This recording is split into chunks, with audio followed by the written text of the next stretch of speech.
जुड़ रहे हैं हीलियोस कैपिटल के समीर अरोरा। इस समय वो ट्रैवल कर रहे हैं दुबई से, बहुत सुबह सुबह उठ के हमारे साथ जुड़ रहे हैं ताकि अपना व्यू शेयर कर सके। क्या बात है, क्या शानदार मुस्कुराहट के साथ आपने बातचीत की शुरुआत कर रहे हैं समीर। जब मार्केट चल रही पोर्टफोलियो हो बल्ले तो बल्ले स्माइल कर नहीं रहा है करेंगे आपका, तो कब एचडीएफसी करेंगे। बैंक 10-10% चल रहा है, तो इतनी बड़ी मुस्कुराहट तो आएगी। सुबह सुबह खुशी के देख ही रहे ओवरनाइट। यूएस में भी देखें अगर एचडीएफसी बैंक को नहीं जी, बढ़िया चल रहा है सब। क्या बात है, क्या बात है। अच्छा ये बताइए, मैं आपसे स्टॉक्स कौन से खरीदने चाहिए बेचने चाहिए नहीं पूछूंगा, बट इतना तो बताइए, कर आपके पोर्टफोलियो में कितने स्टॉक्स मिनिमम 5% के ऊपर थे? ये जी मैंने देखा ही नहीं है, बट ओवरऑल कोई 2.2 या 2.25% अप था, तो कहीं नहीं चले होंगे, इसका मतलब है 5% के ऊपर।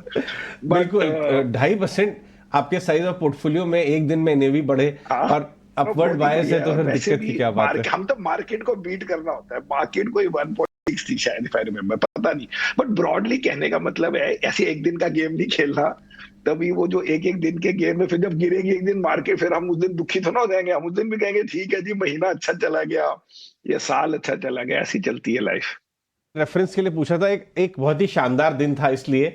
लेकिन हम थोड़ा लॉन्ग टर्म बात करें। बाजार जिस हिसाब से सारे आपको अपने यूएस के कुछ इंडिकेटर्स का हवाला दिया, जिस हिसाब से बदलाव आ रहा है इन्वायरमेंट में, क्रूड नीचे है, रेट कट की बातें शुरू हो गई हैं, नेक्स्ट 6 से 12 महीने का आउटलुक इंडियन मार्केट का कैसा नजर आता है अब ये पॉलिटिकल स्टेबिलिटी के व्यू से? हम तो इससे पहले भी बोल रहे थे कि नेक्स्ट 6 महीने 12 महीने का बहुत अच्छा वो है, सिंपली बिकॉज लोगों को ये फीलिंग है कि उन्होंने लास्ट 2 इयर्स में इंडियन मार्केट में मिस कर दिया। मैं फॉरेन इन्वेस्टर की बात कर, और मैं फॉरेन इन्वेस्टर्स को जहां भी मिला उनको बोला, मैंने कहा आप लास्ट 2 इयर्स के पहले एनएससी 500 के डॉलर रिटर्न तो देख लीजिए, कुछ भी नहीं थे। For example last year NSC 500 in dollar terms was down, I think 5-6-7% down या 6% डाउन, क्योंकि 4% मार्केट बढ़ी थी रुपीज में और 10% करेंसी डिप्रिशिएट हो गई। और इस साल मार्केट अब है करीब 14, कल से पहले, आज से पहले करीब अब थी 12-13% या 14%। सो 2 सालों में मतलब 21 महीनों में ले लें, कुछ भी नहीं है, 8-10% बड़ी थी। सो फॉरेन इन्वेस्टर्स के लिए आना बहुत आसान काम है। वो फिर भी डिले कर रहे होते हैं, बिकॉज हर आदमी कहता है कि मैंने ना चाइना में इन्वेस्ट किया, मेरा दुखी तो हूं लेकिन निकलूं कैसे, कैसे होगा। So every day India does well, there is pressure from foreign investors to invest, जो जनरली हिस्टोरिकली भी इन्वेस्ट करते थे। ये नहीं है कि आज पहली बार उन्होंने आना है।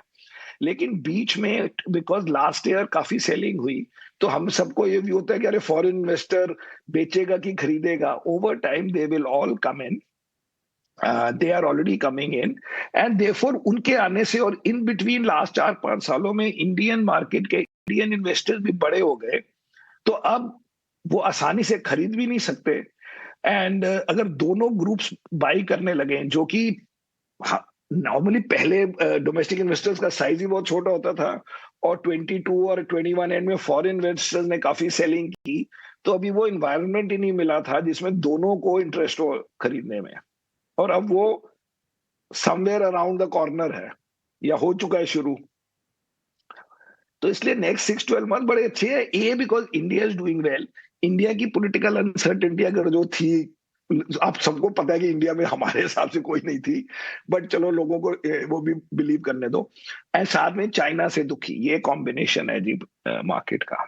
चाइना से दुखी होना इज ऑल्सो की part of the story, by the way, some 30-40% of foreign flows. तो एक क्विक फॉलो अप, आपने ये जो बात बोली चाइना वाली, हम लोग काफी सुन रहे हैं इसका हवाला, और कुछ रिपोर्ट्स भी आ रही हैं कि फॉरेन इन्वेस्टर्स के लिए चाइना की अपील बहुत तेजी से गिरती जा रही है। तो क्या वो पैसा निकल के हमारे यहाँ आएगा नेक्स्ट 6-8 महीने में? ये उम्मीद करनी चाहिए। ये मेरे को लगता है नियरली पक्का है, बट निकल के आने को नहीं करना चाहिए, दैट इज टू बिग। आप ये सोचो कि नए पैसे चाइना नहीं जाएंगे, बहुत है। मेरा मतलब है हर चीज की बुलिशनेस के लिए हमें ओवर बुलिश भी नहीं होना होता। तो सिंपल लॉजिक है कि चाइना में इंडेक्स का वेट, चाइना का index weight in the emerging market index है 30%, और इंडिया का है 15। और उसके बाद ये दो कंट्रीज हैं, Taiwan and Korea, Korea and Taiwan, जिनका कोई 13-14% ईच है। तो चाइना से दुखी है, ये ब्लैक एंड व्हाइट में है। कैसे पता लगता है कि नॉर्मली अगर कोई बड़े फंड मैनेजर हैं, ब्लैक रॉक टाइप, टी रो, मतलब जो रियली बिग इंटरनेशनल फर्म्स, वो आसानी से ये नहीं बोलते हैं कि हम इस कंट्री से दुखी हैं, उस कंट्री से दुखी हैं। उनको लगता है जिंदगी भर हमें वहां बिजनेस करना है, ये करना है, या हमारे पुराने पैसे लगे हुए हैं। अब यहाँ पे इंटरव्यूज में you can see in foreign papers fund managers by name saying we don't China, we have got burned there, we will not invest. पहले क्या होता था, अननेम्ड फंड मैनेजर सेड। तो मैं कोई कॉन्फ्रेंसिस में गया, वहाँ एंडाउमेंट, यूएस एंडाउमेंट्स के हेड कॉन्फ्रेंस में स्टेज पे जाके बोल रहे हैं कि we are not investing in China. ये कौन बोलता था पहले? So if they don't invest that 30% new, 30 भी छोड़िए, आप कहो कि वो 20% डालेंगे और 10 नहीं डालेंगे, वो 10% कहाँ जाएंगे? हमारा वेट खाली 15% है। आप उसमें 10 में से हमें 3-4% दे दो, हमारा तो 20% ग्रोथ हो गई। ये है स्टोरी। अब ये नहीं सोचना चाहिए कि चाइना से बेच बेच के इंडिया में आएंगे। That is, if it happens it will be too wild and we will welcome that. But उसको भी मत आप सोचिए ना, हमें है कि भाई हमारे को आप पुराने से 10-20 बिलियन ज्यादा दे दो। मोर इंपॉर्टेंटली सेल मत करो, क्योंकि हमारे इंडियन इन्वेस्टर्स वैसे ही खरीद रहे हैं। तो वो कॉम्बिनेशन में सबको सारा कुछ एक ही साल में नहीं हमें चाहिए। अगर आप मुझे बोलो कि पहले साल में 50% रिटर्न ले लो और उसके बाद 5-5% रिटर्न, मुझे नहीं चाहिए। मुझे आप 15-20 4-5 साल दो, वो बेटर रिटर्न है। बिल्कुल समीर, तो इमर्जिंग मार्केट्स में India as a preferred option बन रही है, लेकिन एक चीज़ और समझना चाहेंगे, जिन स्पेसेस में अच्छी खासी तेज़ी है, लार्जली पीएसयू की अगर बात करना चाहेंगे कि अब भी ये पॉकेट फिर भी अंडरवैल्यूड रही है, क्योंकि बहुत सारे पीएमएसएस के पास ये नहीं था पीएसयू। आपको क्या लगता है, यहाँ से जिस तरह की मूव पीएसयू दिखा रहे हैं, क्या अब भी इन्हें होल्ड टाइट करके रखना चाहिए और यहाँ पर और बड़ा मोमेंटम पॉसिबल है? अब ये इंडियन इन्वेस्टर्स करा सकते हैं आसानी से, मैं तो नहीं मानूंगा बात। बट मेरे पास भी अब 4-5 पीएसयूज हो गए हैं, वो हो ही जाता है जब मार्केट्स ऐसे चले। तो जैसे हमारे पास अब एचपीसीएल काफी है, और स्टेट बैंक तो बहुत पहले से था, और एक दो और हमने ले लिए हैं जो पोर्टफोलियो में आप देख सकते हैं। अब तो हमारे पोर्टफोलियोज भी पब्लिक हो गए इंडिया में। So the general thing is that, मुझे लगता है कि इजियर थिंग टू से कि large caps will outperform the rest of the market, because foreign flows कहाँ जाएंगे। वो फॉरेन फ्लोज में they will be easy for them to say कि ये पॉकेट जो है बड़े नहीं है एक दो सालों से, या मे बी 3 साल से। And mid cap small cap में उनको लगेगा कि बहुत ज्यादा बढ़ गया है। और PSU some of them are always cheap, तो उसमें आप कभी भी ले सकते हैं इन थियोरी। जैसे स्टेट बैंक वगैरह हमेशा बाकियों से सस्ते लगते हैं, या इवन एचपीसीएल टाइप, अगर आपको लगे पॉलिसी इश्यूज नहीं है। बाकियों में आपको देखना पड़ेगा कि इतना 5-6-8 गुना खरीद बढ़ने के बाद क्या जरूरत है लेने की। फिर भी लेंगे लोग, बिकॉज इंडियन स्पेकुलेटर्स भी बहुत हैं, इंडियन मार्केट में भी बड़े लोग हैं। पुल रन में सब आदमी सब खेलेंगे, आप उसके आगे का सोचना चाहिए थोड़ा सा। समीर, पहले तो बहुत शुक्रिया, आप समय दे रहे हैं इंडियन ऑफ स्वदेश को। सर, हम ये भी जानते हैं कि जो कल मार्केट के अंदर हुआ है, ये रिपीट होना कभी कभी मुश्किल भी हो जाता है, और ये बात भी जानते हैं कि शॉर्ट टर्म में पैसा बनाना थोड़ा मुश्किल है। ये आपकी बात है कि मार्केट के अंदर बने रहने की ज़रूरत है। सर, मैं इलेक्शन तक का, यानी कि नई सरकार का चयन होगा तो मई में आप नए प्रधानमंत्री देखेंगे। मैं मई तक के हिसाब से जानना चाहता हूँ, बाजार में आपको कहीं कोई बड़ा फियर तो नहीं दिख रहा ना सर? ये ग्लोबली और डोमेस्टिकली, मैं दोनों के हिसाब से पता करना चाहता हूँ, क्योंकि यहीं टिक भी गए ना सर, तब भी बहुत अच्छा रहेगा मार्केट के लिए, मार्केट गिरे नहीं। नहीं, मार्केट गिरने का अभी तो कोई लॉजिक लगता नहीं है। एंड मोस्टली जो ये सरप्राइजेस होते हैं, वो आप नॉर्मल लिस्ट बना के सरप्राइजेस आसानी से मिल नहीं पाते कि जी अब ये जो इंटरेस्ट रेट है बड़ा हाई, इससे होगा, ये उससे होगा, वो बड़ा मुश्किल है कहना। इसलिए हम 95% लॉन्ग फंड में इन्वेस्टेड होते हैं, और लॉन्ग शॉर्ट में हमेशा 60-70 इन्वेस्टेड होते हैं। उसको आसानी से 40 नहीं करते और दूसरे वाले को 80 नहीं करते, because markets in general have a tendency to go up. Markets 5-6 साल ऊपर जाती हैं, फिर 1-2 साल नीचे जाती हैं। तो आपको ये सोचना चाहिए कि इतनी क्या एक्सेस हो गई है कि वो जो 1-2 साल वाला पीरियड होता है हर 7-8 साल में, वो वाला पीरियड है कि नहीं।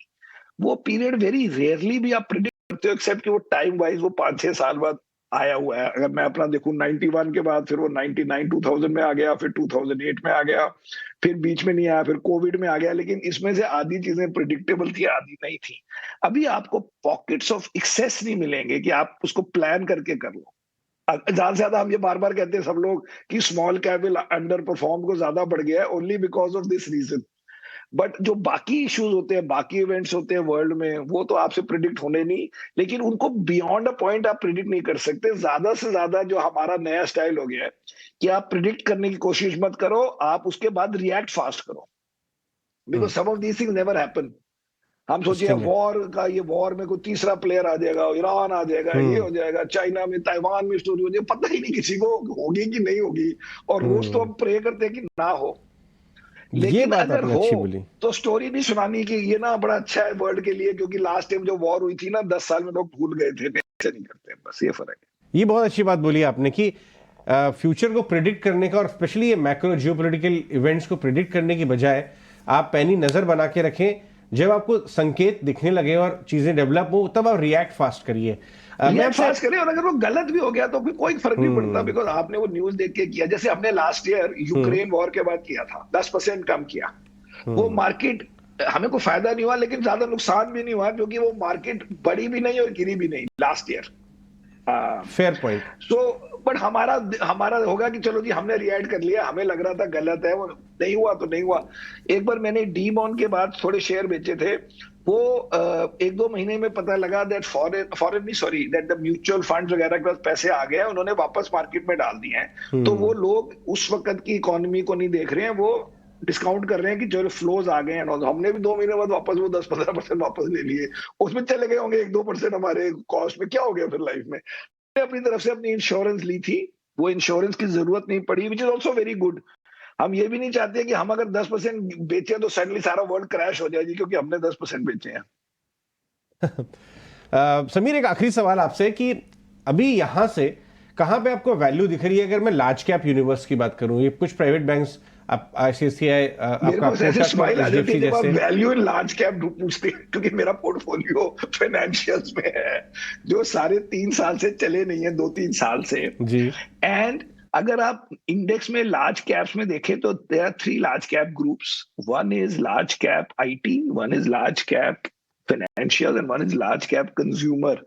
आप देख लो, लार्ज कैप आईटी का तो कोई चांस ज्यादा है नहीं, लार्ज कैप कंज्यूमर वैसे बड़े महंगे होते हैं, और लार्ज कैप फाइनेंशियल बेचारे ग्रोथ भी अच्छी कर रहे हैं और 2-3 साल से चले भी नहीं है। और it is easy for any investor, particularly foreign investors जो नए आएंगे, for them to buy those stocks, because एक तो इंडेक्स के बड़े पार्ट हैं। अब आप अंडर वेट करो, ओवर वेट करो, बात की बात है, लेकिन आपको बिलियंस ऑफ डॉलर और ये स्टॉक तो खरीदने पड़ेंगे ना।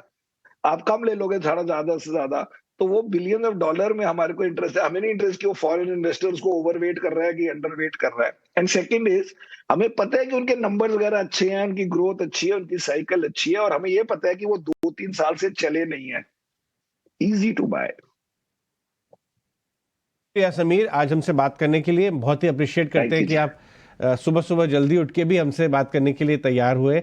बहुत बहुत शुक्रिया। आप ऐसे ही मुस्कुराते रहिए। Have a good trip in Dubai. Thank you, thanks.